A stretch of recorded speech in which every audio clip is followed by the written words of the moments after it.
Kalunos-lunos ang sinapit ng asong si Kilua mula sa mga kamay ng isang lalaki na makailang ulit na hinampas at pinaslang ang naturang hayop. Marami ang galit at labis na nalungkot sa dinanas ng alagang Golden Retriever. Marami ang nagsasabi, kabilang na ang mga mambabatas, na dapat ay ipatupad ang mas mabigat na mga parusa at multa sa sinumang mamamaltrato ng hayop.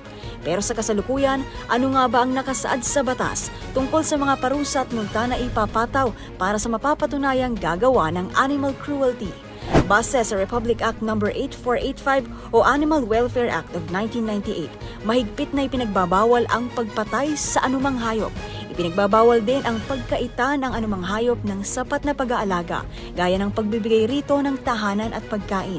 Malinaw ding nakasaad sa batas na iligal ang pananakit o pangmamaltrato, pagpatay, pagtorture o paggamit sa mga hayop para sa pananaliksik o eksperimento na hindi otorisado ng Committee on Animal Welfare. May nakasaad lamang na espesipikong mga pamamaraan o procedures na pinapayagan ng komite kung kinakailangang patayin ng isang hayop, gaya ng siyentipikong pamamaraan. Ilan sa ibinigay na dahilan ay kung may incurable communicable disease ang hayop o kung may pahintulot mula sa isang veterinarian. Ang sinumang lalabag sa alinman dito ay makukulong ng 6 na buwan hanggang 2 taon o pagbabayari ng 1,000 hanggang 5,000 piso. Maaaring parehong makulong at pagmultahin ng salarin, depende sa desisyon ng korte. Kung mayroon pa kayong nakitang ipinagbabawal na akto o kaya naman ay mayroon kayong reklamo, itag nyo kami sa DZRH. Hoy! Bawal yan!